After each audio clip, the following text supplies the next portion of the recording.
Assalamualaikum warahmatullahi wabarakatuh. Alhamdulillahillazi arsala rasulahu bil huda wa dinil haqq liyuzhirahu 'alad dini kullihi wa kafa billahi syahida. Wa asyhadu an la ilaha illallah wahdahu la syarikalah wa asyhadu anna Muhammadan abduhu wa rasuluhu la nabiyya ba'dah. Allahumma salli wa sallim wa barik ala nabiyyina Muhammadin wa ala alihi wa sahbihi ajma'in. Wa qala Allah ta'ala fi kitabihil karim, ya ayyuhalladzina amanu taqullaha haqqa tuqatih wa la tamutunna illa wa antum muslimun, amma ba'd.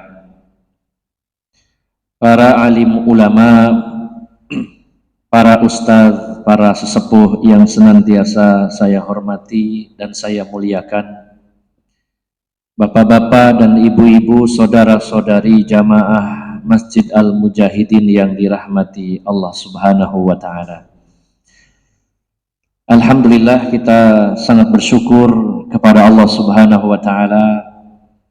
Pada malam hari ini Allah masih memberikan semangat kepada kita semuanya. Allah masih memberikan kekuatan kepada kita semuanya, memberikan kesehatan lahir dan batin, serta memberikan umur dan kesempatan dan berbagai macam nikmat-nikmat yang Allah berikan, sehingga pada malam hari ini kita bisa menghadiri majelis ilmu dengan harapan dan tujuan semoga kita semakin faham tentang urusan agama Allah Subhanahu wa ta'ala, dan dengan pemahaman yang mendalam mudah-mudahan kita menjadi hamba-hamba Allah yang mendapatkan ilmu yang bermanfaat, yaitu ilmu yang diamalkan, sehingga kita tampil menjadi pribadi yang lebih baik dalam pandangan Allah Subhanahu wa ta'ala. Bapak Ibu jamaah sekalian yang dirahmati Allah Subhanahu wa ta'ala, malam hari ini kita akan membahas tentang satu tema, yaitu para saksi di akhirat atau para saksi pada hari kiamat. Kajian malam hari ini dengan waktu yang cukup singkat akan kita bagi dua. Yang pertama tentang bagaimana proses penegakan hukum di dunia ini, dan nanti di sesi kedua bagaimana proses penegakan hukum di alam akhirat, khususnya yang berkaitan dengan bukti-bukti dan saksi-saksi pada saat persidangan baik di dunia maupun di akhirat. Yang pertama, Bapak Ibu jamaah sekalian yang dimuliakan Allah Subhanahu wa ta'ala, membahas tentang persidangan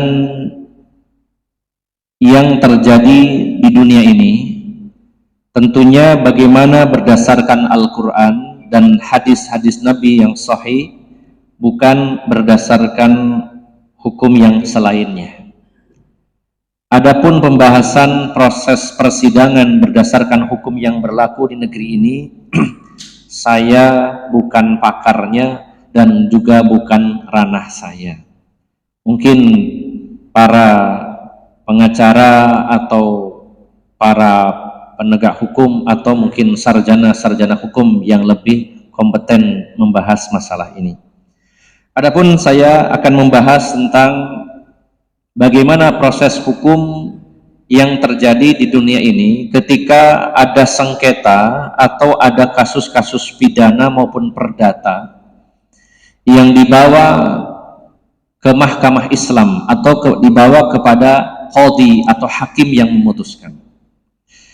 Bapak Ibu jamaah sekalian yang dimuliakan Allah Subhanahu wa ta'ala, masih ada kekeliruan di tengah-tengah kita ketika ada satu kasus di mana ada satu pihak yang menuduh dan di lain pihak ada yang tertuduh, maka masih banyak kesalahan dalam menyelesaikan sengketa tersebut.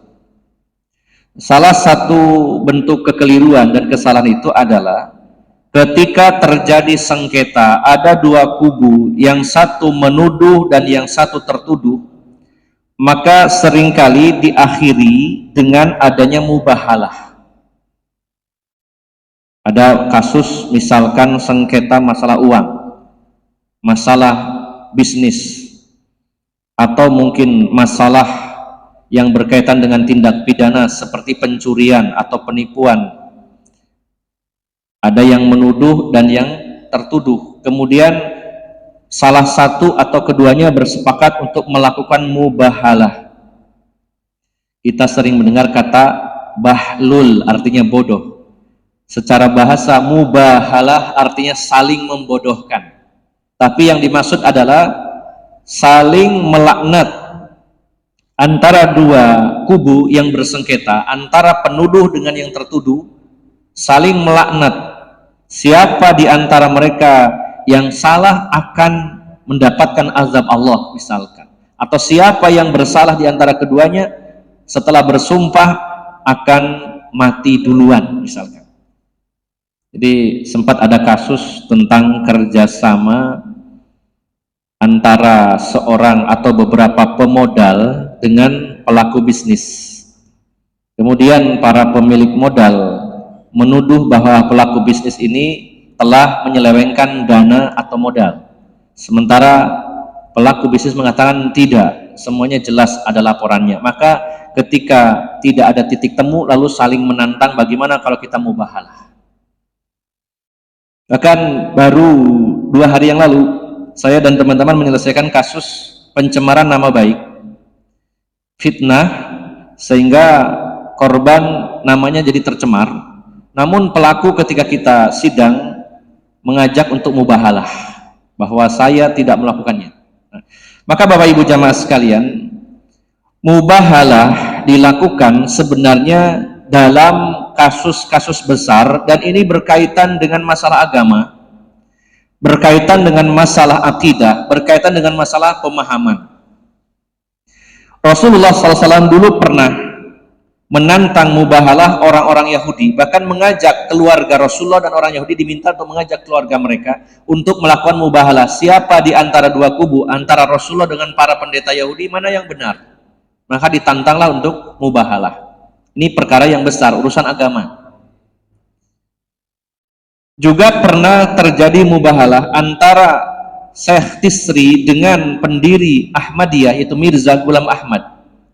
Ketika terjadi dialog, bahwa dijelaskan bahwa, wahai Mirza Ghulam Ahmad, kamu mencetuskan diri sebagai nabi, meyakini bahwa Rasulullah Muhammad SAW itu bukan nabi penutup. Sudah diingatkan, dikasih dalil dan sebagainya, tetap menolak. Akhirnya mubahalah. Siapa di antara dua orang yang salah ini akan meninggal duluan. Maka terjadilah mubahalah antara Syekh Tisri dengan Ahmad atau Mirza Ghulam Ahmad. Masing-masing saling melaknat, siapa yang salah di antara keduanya akan mati duluan. Maka Allah mematikan Mirza Ghulam Ahmad yang lebih dahulu, dan Syekh Tisri baru meninggal 40 tahun kemudian. Syekh Tisri adalah seorang ulama Ahlus Sunnah wal Jamaah. Maka sebenarnya mubahalah dilakukan dalam perkara-perkara yang besar dalam urusan agama, terutama terkaitan dengan pemahaman terkait masalah akidah. Sehingga kalau hanya masalah uang, masalah kasus-kasus sengketa, tidak selayaknya dibawa ke ranah mubahalah, namun ada proses hukum yang berlaku. Sebelum kita membahas tentang proses hukum di akhirat, maka bagaimana proses hukum yang dilakukan oleh pemerintah Islam, oleh qadhi, dalam hal ini oleh hakim, ketika terjadi sengketa atau ada dua kubu antara yang satu penuduh, yang satunya tertuduh. Maka yang jadi acuan adalah sebuah hadis yang diriwayatkan dari Ibnu Abbas. Hadis ini diriwayatkan oleh Imam Bukhari, Imam Muslim, Sunan Ibnu Majah, kemudian Ibnu Hibban, dan juga Imam Baihaqi. dan juga termasuk dicantumkan dalam hadis Al-Arba'in An-Nawawiyah. Hadis ini menjadi landasan bagi kita dalam penegakan hukum ketika terjadi sengketa, ada dua kubu antara yang menuduh seseorang telah berbuat tindakan kriminal atau kejahatan, lalu yang tertuduh juga dihadirkan. Hadis ini diriwayatkan dari sahabat Abdullah bin Abbas radhiyallahu anhuma. Beliau berkata, anna Rasulullah sallallahu alaihi wasallam qaal, bahwasanya Rasulullah sallallahu alaihi wasallam bersabda, lau yu'tan nasu bida'wahum ladda'a rijalun amwala qaumin wa dima'ahum walakin al-bayyinatu 'alal mudda'i wal yaminu 'ala man ankara. Luar biasa, satu hadis menjadi solusi dalam semua sengketa. Rasulullah bersabda, seandainya setiap orang yang melakukan tuduhan, atau seandainya setiap orang itu dipenuhi setiap laporannya, setiap klaimnya, seandainya setiap orang itu ketika melapor, saya telah dizolimi, si fulan telah mencuri barang saya, si fulan telah merampas hak saya dan sebagainya, si fulan telah mengambil tanah saya dan lain-lain. Seandainya semua klaim itu dipenuhi, setiap laporan itu ditanggapi, maka tentu akan ada orang yang mengklaim, menuduh atau menuntut harta dan darah satu kaum. Jadi kalau setiap laporan itu ditanggapi, lalu ada sanksi begitu saja kepada yang tertuduh, pasti banyak orang yang akan laporan bahwa harta saya telah diambil, hak saya telah dirampas, dia telah berbuat zalim kepada saya. Seandainya semua laporan itu ditanggapi kemudian dituruti, lalu yang tertuduh segera ditangkap dan dihukum, pasti akan banyak orang yang mengklaim, oh ini milik saya, dia ambil. Pasti akan banyak orang yang mengklaim. Maka solusinya kata Rasulullah, al-bayyinatu 'alal mudda'i wal yaminu 'ala man ankara. Barang bukti wajib bagi para penuntut atau pendakwa, dan sumpah wajib bagi yang terdakwa. Nah, jadi simpel Bapak Ibu. Jadi Bapak Ibu jamaah sekalian, dalam status persengketaan antara dua orang yang menuduh dan tertuduh, Rasulullah mengajarkan kepada kita, hendaknya hakim meminta bukti yang kuat kepada yang menuduh. Dalam hal ini bukti juga bisa berupa saksi. Hendaknya yang menuduh maka harus mendatangkan bukti atau saksi, atau dua-duanya. Dan bagi yang tertuduh, hendaknya dia bersumpah. Kalau si pendakwa penuntut ini tidak bisa menghadirkan saksi dan memberikan bukti yang kuat, maka solusinya adalah disumpah, yaitu yang tertuduh. Kalau sudah bersumpah, selesai urusan. Nah, jadi kita rinci dulu Bapak Ibu jamaah sekalian. Jadi gambarannya di dalam Islam ini luar biasa, simple, mudah, dan tidak rumit. Ketika terjadi kasus sengketa atau mungkin ada perbuatan-perbuatan yang sifatnya kezoliman atau tindakan kriminal, lalu orang yang terzolimi menuntut kepada hakim untuk menghukum si pelaku, maka di sini akan dalam persidangan akan ada dua kubu, satu yang menuntut, yang satunya yang dituntut. Penuntut atau yang terdakwa, ada dua.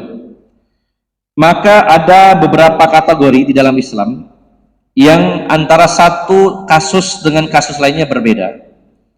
Apabila dikelompokkan ada 4 model. Yang pertama yaitu dalam kasus perzinahan. Yang pertama, di mana dalam kasus perzinahan ini, kalau ada orang yang menuduh seseorang, si fulan telah berzina, fulana telah berzina, berarti kan ada penuntut, ada yang terdakwa, ada yang menuduh dan yang tertuduh. Kalau kasusnya zina, sebenarnya kalau pelakunya ngaku, maka selesai urusan. Pelakunya ngomong, misalkan si laki-lakinya atau si perempuannya atau dua-duanya mengakui, atau kasus apapun di dalam Islam, kalau pelakunya mengaku maka selesai urusan, tinggal dihukum. Tapi ketika ada seseorang atau sekelompok orang menuduh orang lain telah berbuat dosa besar yang dimana di situ harus ditegakkan hukum, maka yang pertama, dalam kasus perzinahan, para penuduh wajib hukumnya mendatangkan 4 orang saksi yang semuanya laki-laki dan semuanya melihat secara detail terjadinya perzinahan tersebut. Dan ini tidak gampang. Yang saya ketahui dalam sejarah Islam belum pernah ada satu kasus di mana ada penuduh seseorang telah berzina lalu mendatangkan 4 orang saksi. Karena yang terjadi di zaman Rasulullah SAW 2 kasus, seorang sahabat, yang satunya lagi wanita Ghamidiyah, itu dua-duanya mengaku kalau dirinya telah berzina. Karena kalau harus menuduh seseorang berzina dan mendatangkan 4 orang saksi semuanya laki-laki, dan harus betul-betul melihat detailnya perzinahan tersebut. Ini kan tidak gampang, Pak. Jadi kalau ada orang datang ke hakim, wahai hakim, si A telah berzina, maka hakim akan menanyakan, datangkan 4 orang saksi semuanya laki-laki dan semuanya melihat secara mendetail. Kalau cuma 3 orang atau 2 orang, apalagi 1 orang, apalagi nggak ada saksi, maka justru yang nuduh ini akan dihukum. Jadi berat, akan dicambuk 80 kali orang yang menuduhnya tanpa adanya saksi. Harus mendatangkan 4 orang laki-laki yang semuanya menyaksikan secara detail. Jangan sampai menyaksikannya cuma remeng-remeng, atau sebagiannya melihat detailnya, sebagian tidak. Misalkan, wahai hakim, itu si fulan telah berzina, saya datangkan 4 orang, ternyata yang 3 orang mengatakan saya melihat dengan mata kepala saya sendiri, betul-betul itu lakukan zina. Sampai para ulama itu menyebutkan betul-betul nun sewu, ember itu masuk ke sumur, kelihatan betul. Nah, itu harus syaratnya seperti itu. Ternyata yang 3 melihat, yang 1 cuman, oh saya cuma mendengar suaranya, nggak sempat melihat, maka tidak sah.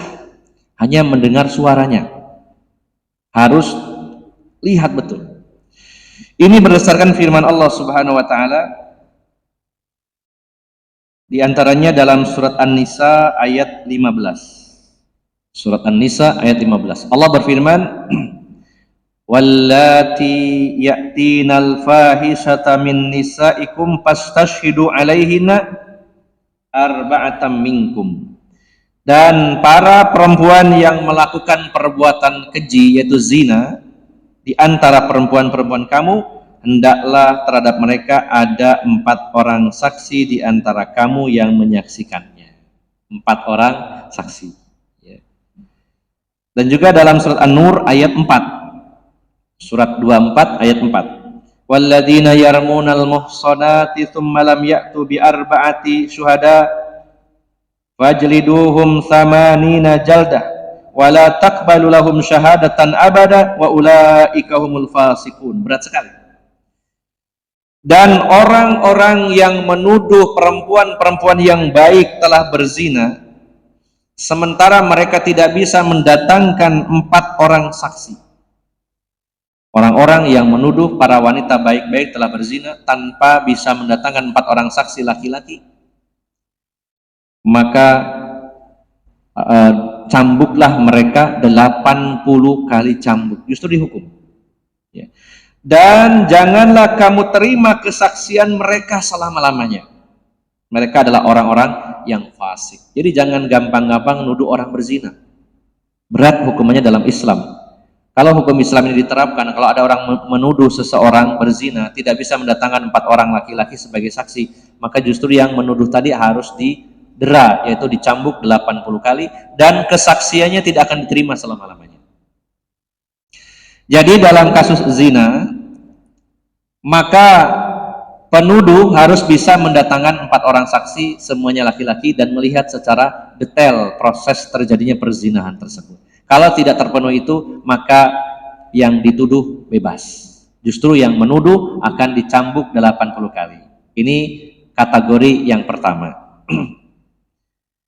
Kemudian yang kedua, selain zina ada hukum lain bagi pelaku dosa yang disebut sebagai hudud selain zina.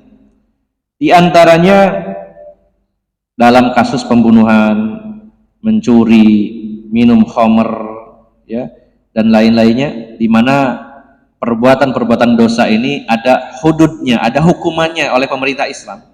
Selain zina seperti membunuh, mencuri, minum minuman keras, maka untuk kasus yang ini selain zina, kalau ada orang yang mengaku berarti selesai urusan. Tapi kalau ada yang menuduh, didatang kepada qadhi, kepada hakim, ayah hakim, si fulan telah membunuh, si fulan telah minum khamr, si fulan telah mencuri. Maka selain bukti harus mendatangkan saksi, yaitu 2 orang laki-laki. Kalau bisa mendatangkan 2 saksi yang semuanya laki-laki, maka diterima persaksiannya.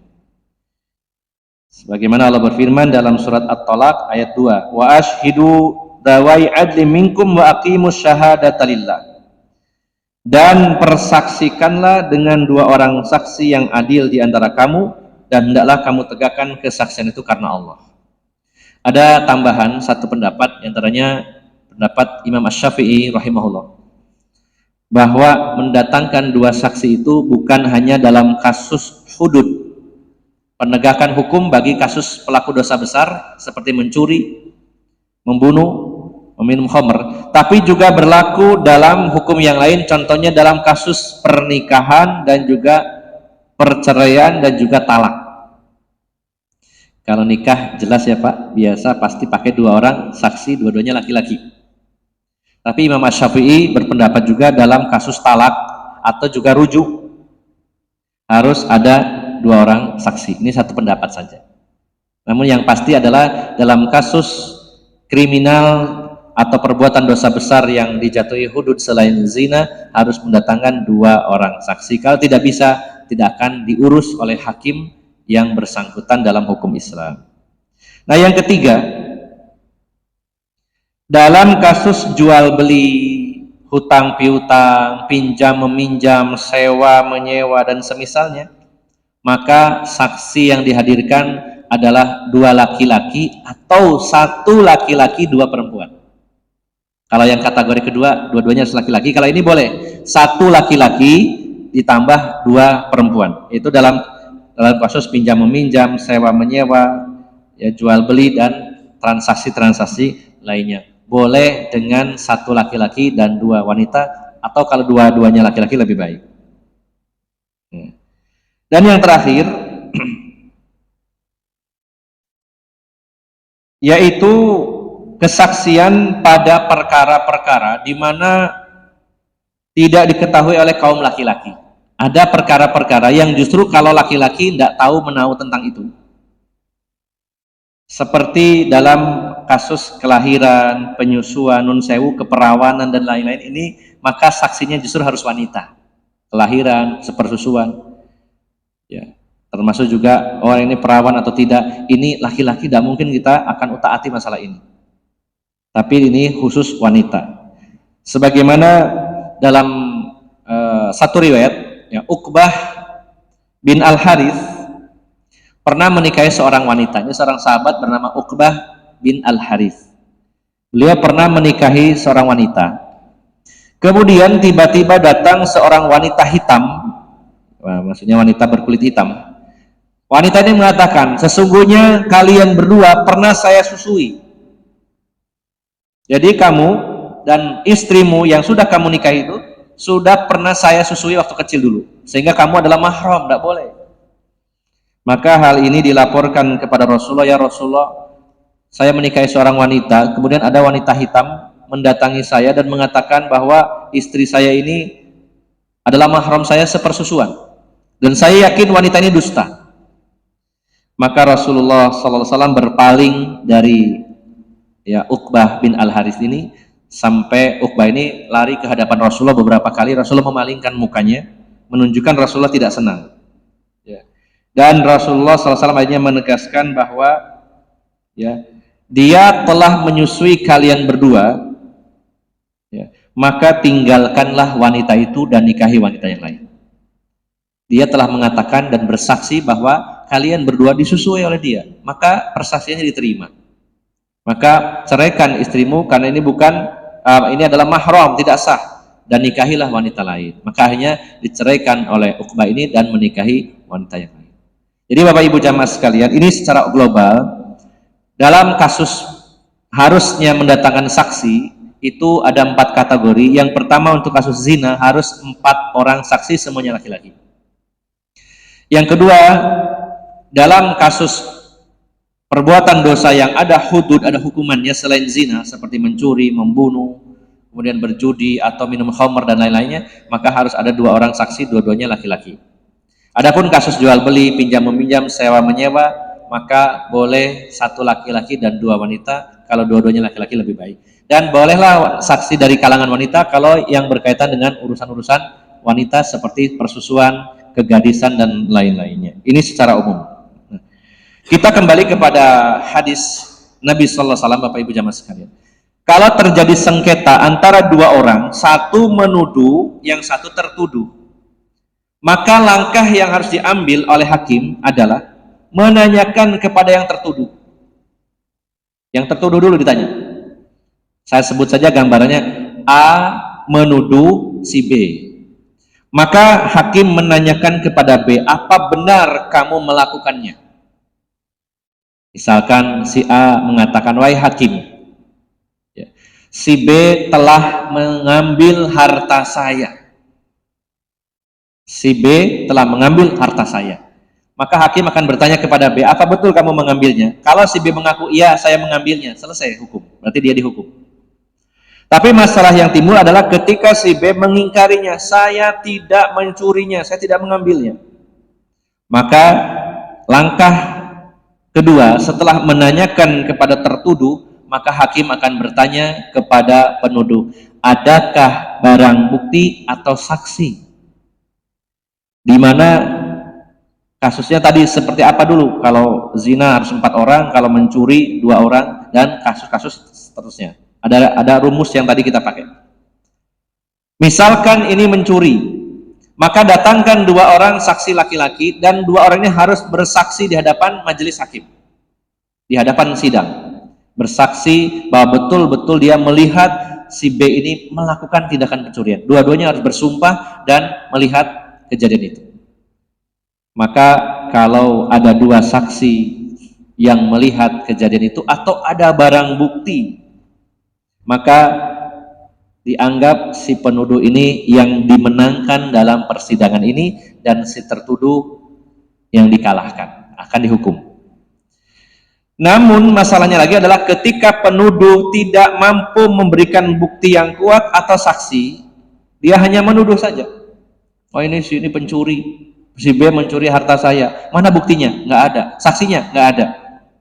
Maka majelis hakim akan meminta kepada si B untuk bersumpah atas nama Allah. Harus dengan atas nama Allah, bukan selainnya. Demi Allah, saya tidak mencuri. Maka kalau dia sudah bersumpah, urusan selesai dan si B lolos sebagai terdakwa. Simpel Pak ya. Nah, ini kalau di dalam hukum negara kita tentu nggak berlaku ya. Cukup sumpah selesai, tidak bisa. Ya. Maka ini adalah aturan di dalam Islam. Jadi kalau si penuntut bisa mendatangkan saksi, memberikan bukti yang kuat, walaupun si B bersumpah ribuan kali, tetap tidak akan diterima. Karena sudah ada bukti saksi. Ya, tidak diterima sumpahnya. Sumpahnya diterima walaupun cuma 1 kali ketika si penuduh tidak bisa mendatangkan saksi atau membawa barang bukti yang kuat. Maka sebenarnya dalam kasus-kasus sengketa seperti ini tidak perlu adanya mubahalah. Seperti di cerita awal tadi, ada seorang konsultasi ke saya dititipi modal untuk membuka sebuah usaha, kemudian usaha ini berjalan, akhirnya bangkrut dan banyak uang yang hilang. Kemudian para pemodal menuntut kemana uangnya, jangan-jangan dikorupsi, jangan-jangan diselewengkan dan sebagainya. Padahal kata yang pelakunya, saya nggak menyelewengkan, memang habis untuk ini dan itu, untuk menutupi hutang dan sebagainya. Maka terjadi silang sengketa sehingga akhirnya yang punya modal menantang untuk mubahalah. Lalu konsultasi ke saya, bagaimana? Sebenarnya tidak perlu mubahalah. Cukup di sidang yang nuduh dengan yang tertuduh. Kalau yang menuduh itu punya bukti bahwa si pelaku tadi memang terbukti melakukan kesalahan, maka kalah dia. Atau ada saksi. Kalau tidak ada bukti, tidak ada saksi, maka yang pelaku ini, yang tertuduh ini cukup bersumpah atas nama Allah Subhanahu wa taala. Kalau dia itu berbohong dan bersumpah atas nama Allah, maka hukumannya sangat berat di hadapan Allah Subhanahu wa taala. Urusan itu diserahkan kepada Allah Subhanahu wa taala. Jadi Bapak Ibu jamaah sekalian, sumpah dalam Islam itu sangat besar. Ketika nama Allah dicatut, nama Allah dibawa-bawa, ini perkara besar. Sehingga orang yang bersumpah juga harus hati-hati, jangan mengobrol sumpah dalam urusan-urusan yang sepele, sedikit-sedikit demi Allah, sedikit-sedikit demi Allah, tidak boleh. Ada larangan bersumpah dalam hal-hal yang remeh. Contohnya dalam menawarkan barang dagangan, ini hal remeh, tidak boleh bawa-bawa nama Allah. Ini perkara remeh, ya, misalkan jualan, demi Allah Pak, ini barang berkualitas, demi Allah pulaannya cuma segini, ini tidak menghormati nama Allah Subhanahu wa taala. Ada pembahasan khusus tentang larangan mengobrol sumpah, apalagi dalam hal-hal yang remeh. Tapi kalau dalam kasus sengketa ini perkara besar, sehingga diminta bersumpah atas nama Allah, dan ini harus benar. Kalau dia tidak jujur dan bersumpah, maka konsekuensinya juga berat. Nama Allah dibawa-bawa dalam satu kasus ini besar. Sehingga para pelaku yang dituduh lalu bersumpah ini harus hati-hati, harus benar-benar jujur. Kalau dia berbohong, efeknya besar. Yang kedua, kalau sudah bersumpah si tertuduh tadi, maka semua orang yang hadir dalam persidangan itu harus percaya. Tidak bisa lalu dia mengatakan sudah tidak ada bukti, tidak ada saksi, terus si tertuduh bersumpah atas nama Allah lalu ragu. Wah, ini sumpahnya palsu, jangan-jangan serahkan kepada Allah Subhanahu wa taala. Toh juga tidak bisa mendatangkan saksi, tidak ada bukti, ya sudah disuruh bersumpah. Kalau sudah bersumpah, maka yang mendengar sumpah itu, yang menyaksikan sumpah itu harus lapang dada menerimanya, urusannya dengan Allah Subhanahu wa taala. Jadi jelas Bapak Ibu jamaah sekalian, dalam proses persidangan Islam itu cukup simpel. Kalau saya rangkum pada intinya adalah ketika ada dua kubu, satu penuduh, satu tertuduh.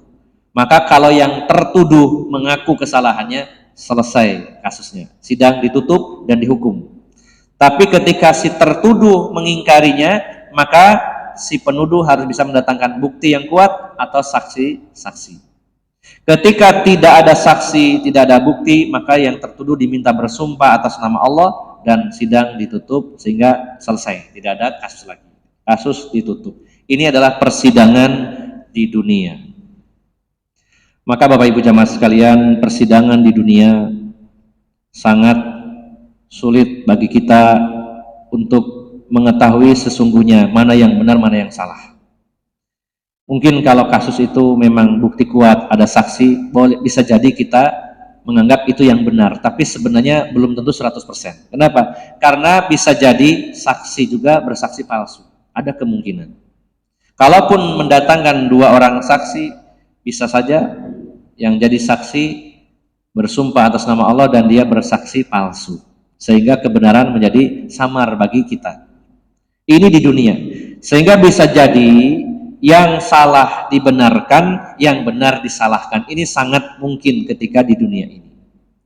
Namun Bapak Ibu jamaah sekalian yang dimuliakan Allah Subhanahu wa taala, adapun kalau persidangan di hadapan Allah Subhanahu wa taala, maka tidak ada satupun perkara sekecil apapun yang lolos dari persidangan Allah Subhanahu wa taala.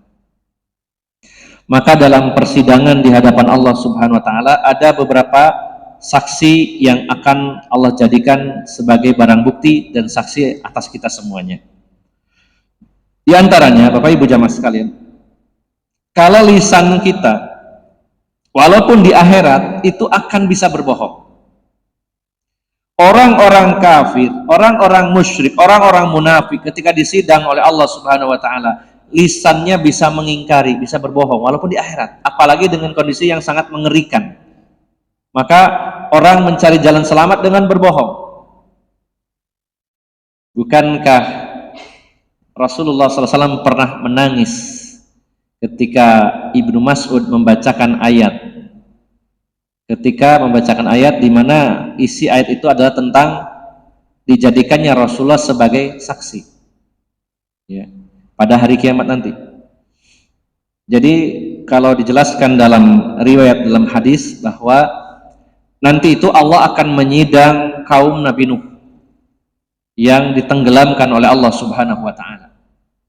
Maka kaum Nabi Nuh akan berbohong di hadapan Allah Subhanahu wa Ta'ala bahwa kami ini ingkar kepadamu ya Allah sampai kami ditenggelamkan karena kami nggak tahu, nggak ada yang memberitahukan kepada kami. Maka didatangkanlah Nabi Nuh. Nabi Nuh sebagai saksi. Nabi Nuh mengatakan, oh saya berdakwah kepada mereka siang dan malam. Saya berdakwah kepada mereka secara terang-terangan dan sembunyi, tapi mereka tidak mau, mereka malah lari. Maka terjadi persengketaan antara Nabi Nuh dengan kaumnya, maka didatangkan Rasulullah SAW. Dan Rasulullah menjadi saksi bahwa Nabi Nuh yang benar karena beliau sudah diutus, dan kata Rasulullah, aku tahu dari firman-firman Allah Subhanahu wa Ta'ala bahwa Nabi Nuh memang pernah diutus kepada kaum Nabi Nuh. Begitu pula nabi-nabi yang lain, umat-umatnya akan menyangkal. Maka Bapak Ibu jamaah sekalian, di akhirat lisan manusia itu bisa berdusta dan mengingkari apa yang dituntut oleh Allah Subhanahu wa Ta'ala. Maka untuk membungkam itu semua, Allah akan datangkan saksi-saksi di alam akhirat sehingga manusia tidak berkutik lagi dan tidak bisa menyanggah lagi. Maka di antara saksi yang pertama adalah catatan amal manusia. Catatan amal manusia. Ada di antara manusia yang diberi catatan amalnya di tangan kanannya, ada yang di tangan kirinya, ada yang dari belakang, dan mereka diminta untuk membuka lembaran-lembaran itu sehingga mereka akan tercengang ketika melihatnya, terkaget-kaget, terheran-heran, kok ada catatan amal yang begitu detail, dari detik ke detik ada semuanya, bahkan yang terbersit dalam hati semuanya tercatat, sehingga kita di hadapan Allah akan sangat kaget. Ya Allah, ada kitab yang sedetail ini menulis semua apa yang kita lakukan, apa yang kita ucapkan, dari detik ke detik semuanya ada. Dari mulai diperhitungkan setelah kita balik sampai meninggal dunia, semuanya dicatat dengan rapi dan datanya sangat kuat. Dan kita mengakuinya, ternyata luar biasa. Maka ada di antara manusia itu yang diberi surprise oleh Allah Subhanahu wa Ta'ala. Sebagaimana dalam hadis Aisyah, Rasulullah SAW pernah berdoa kepada Allah dengan doa, Allahumma hasibni hisaban yasira. Ya Allah, hisablah aku dengan hisab yang mudah. Kata Ummul Mukminin Aisyah, wahai Rasulullah, hisab yang mudah itu seperti apa wahai Rasulullah? Kata Rasulullah, hisab yang mudah itu engkau akan dipanggil oleh Allah Subhanahu wa Ta'ala, lalu diberi catatan amal, dan yang kamu buka memang disetting oleh Allah, yang kamu buka adalah dosa-dosa yang kamu lakukan. Ketika kamu dipanggil oleh Allah, coba buka catatan amalmu, di situ ada apa saja. Dibuka dosa kita, tahun sekian, bulan sekian, pekan ini, hari ini, tanggal sekian, jamnya, menit, detik, kamu melakukan ini. Maka kata Rasulullah, hamba itu akan sangat shock melihatnya, kaget. Ya Allah, dosa saya tercatat semuanya. Dia shock, pucat, takut di hadapan Allah Subhanahu wa Ta'ala. Lalu tiba-tiba Allah mengatakan, tutuplah catatan amalmu dan aku ampuni kamu. Maka ini yang dimaksud dengan hisab yasira, hisab yang mudah. Diberi kejutan oleh Allah Subhanahu wa Ta'ala sehingga hamba ini menyangka dirinya pasti celaka, ternyata Allah ampuni, tutup kitabmu. Kamu selamat, kamu ampun, saya ampuni. Ini namanya hisab yasira, hisab yang mudah. Tapi ada di antara manusia yang hisabnya rumit, detail, satu persatu akan disidangkan di hadapan Allah Subhanahu wa Ta'ala. Maka yang akan menjadi barang bukti di persidangan Allah Subhanahu wa Ta'ala adalah catatan amal kita. Ini yang pertama.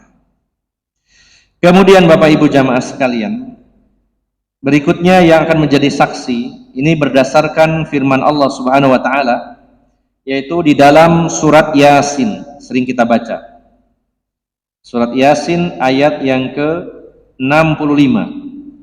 Allah berfirman, Al-yawma nakhtimu ala afwahihim wa tukallimuna aydihim wa tashhadu arjuluhum bima kanu yaksibun. Pada hari di mana kami tutup, kami kunci mulut-mulut mereka. Karena mulut ini bisa berbohong, Allah akan kunci. Bisu tidak bisa ngomong sama sekali. Mulut ini bisa berbohong, maka Allah kunci pada hari itu. Kita nggak bisa ngomong sama sekali. Wa tukallimuna aydihim, dan justru tangan yang bisa berbicara, tangan yang ngomong, dan juga kaki-kaki mereka akan menjadi saksi dengan apa yang telah mereka perbuat.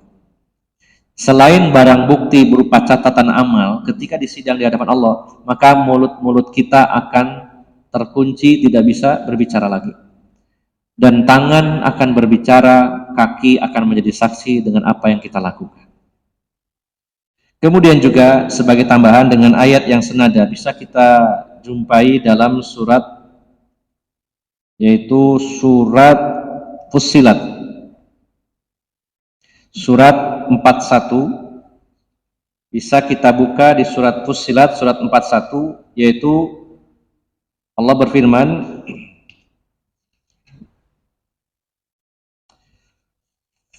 surat Fussilat ayat 20 dan juga 21.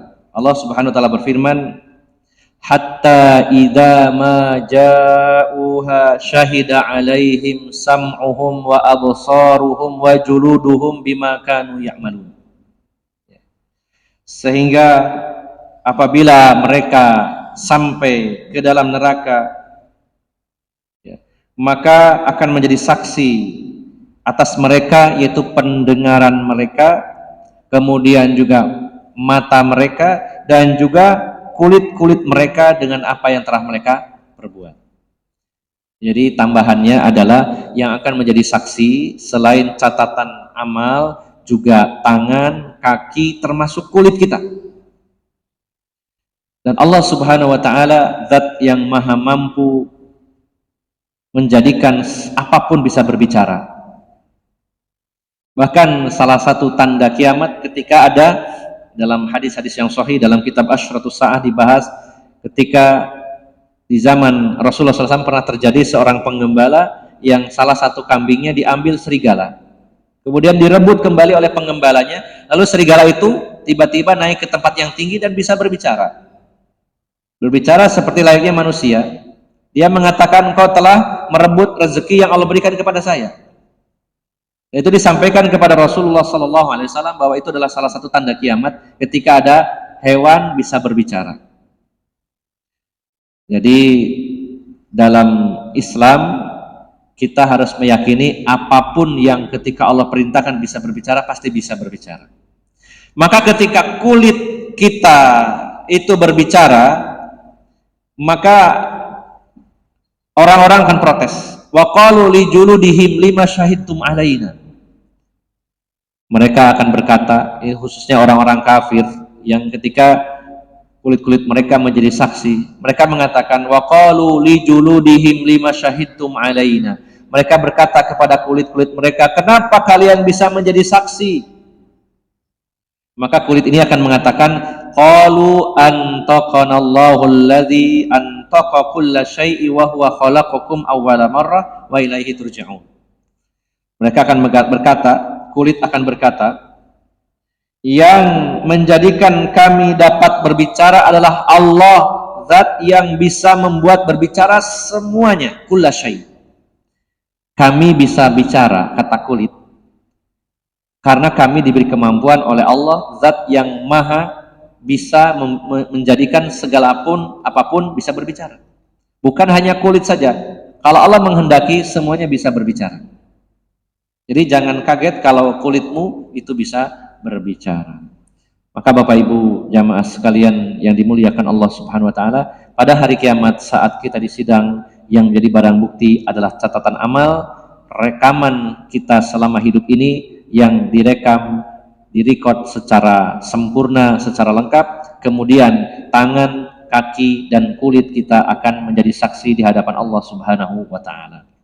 Dan yang terakhir, Bapak Ibu jamaah sekalian, yang akan menjadi saksi kita di hari kiamat, yang mudah-mudahan ini menjadikan kita selalu hati-hati. Yang akan menjadi saksi di hari kiamat adalah bumi yang pernah kita pijak. Allah Subhanahu wa Ta'ala dalam surat Al-Zalzalah di ayat yang keempat dan kelima, Allah menyatakan, yauma idzin tuhadditsu akhbaraha bi anna rabbaka auhalaha. Ingatlah pada hari di mana bumi memberitakan sesuatu, mengabarkan. Bumi mengabarkan, ya. Yauma idzin tuhadditsu akhbaraha. Bumi akan berbicara dan mengabarkan sesuatu kepada kita. Bi anna rabbaka auhalaha, karena Tuhannya bumi, yaitu Allah, telah memerintahkan kepada bumi untuk berbicara. Maksudnya bagaimana Bapak Ibu jamaah sekalian? Diperjelas di dalam hadis yang diriwayatkan Imam Tirmizi. Sebenarnya dalam redaksi Tirmizi hadisnya dhaif, namun ada syahid, ada penguat hadis lain yang diriwayatkan Imam Tabrani, sehingga derajat hadis ini adalah hadis yang hasan. Ketika menjelaskan ayat ini, yauma idzin tuhadditsu akhbaraha, ingat pada hari di mana bumi akan berbicara, menjadi saksi karena Allah memerintahkannya. Maka kata Rasulullah SAW, beliau menyatakan, inna akhbaraha an tashhada ala kulli abdin wa amatin bima amila ala dhahriha.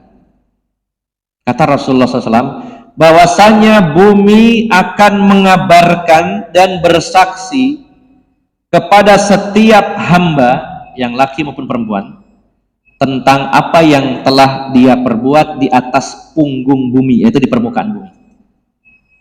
Bahkan bumi dalam hadis jelaskan, bumi ini akan berbicara, pada hari ini jam sekian di tempat ini si fulan melakukan perbuatan ini dan itu, akan menjadi saksi di hadapan Allah Subhanahu wa Ta'ala.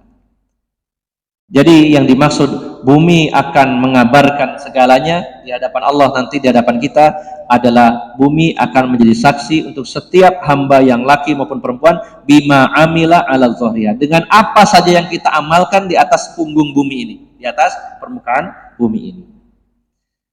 Maka dengan demikian Bapak Ibu jamaah sekalian, bumi manapun yang kita pijak, yang kita duduki, akan menjadi saksi apa yang kita perbuat. Kalau perbuatan baik, dia akan mengatakan si fulan telah berbuat baik. Maka kalau perbuatan maksiat, dia juga akan mengatakan si fulan telah bermaksiat di titik koordinat ini dan ini dan ini, akan menjadi saksi di hadapan Allah Subhanahu wa Ta'ala.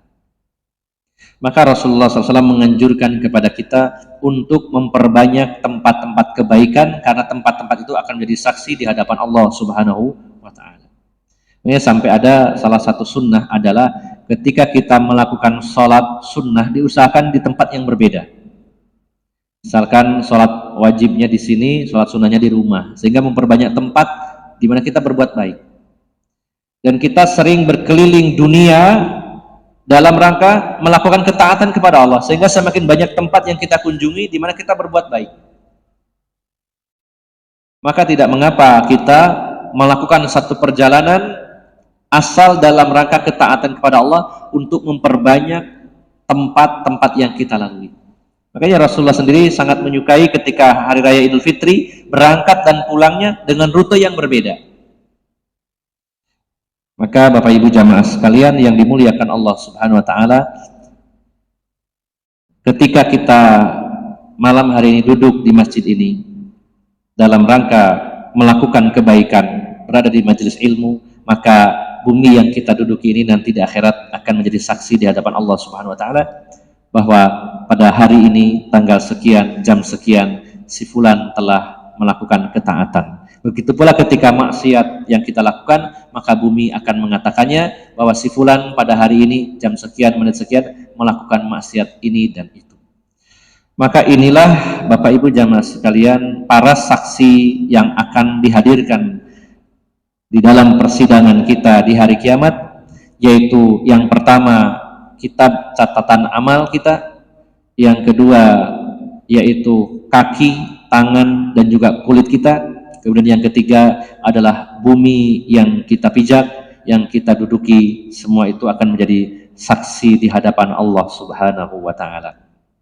Maka Bapak Ibu jamaah sekalian, mari kita mempersiapkan diri agar diberi kemudahan dalam persidangan di hadapan Allah Subhanahu wa Ta'ala. Mari kita betul-betul memperbanyak lokasi-lokasi dalam rangka kebaikan, karena tempat-tempat tersebut akan menjadi saksi pada hari kiamat. Dan Bapak Ibu jamaah sekalian yang dimuliakan Allah Subhanahu wa Ta'ala, hendaknya kita membiasakan diri berkata jujur, jangan sampai menjadi seorang pembohong sehingga kebohongan itu terbawa sampai ke akhirat di hadapan Allah Subhanahu wa Ta'ala. Karena pada saat itu semua kebohongan kita akan diungkap oleh Allah Subhanahu wa Ta'ala. Demikian, semoga bermanfaat dan mohon maaf atas segala kekurangan. Aqulu qawli hadza wa astaghfirullah li wa lakum wa akhiru da'wana anil hamdulillahi rabbil alamin. Wassalamu alaikum warahmatullahi wabarakatuh. Subhanakallah.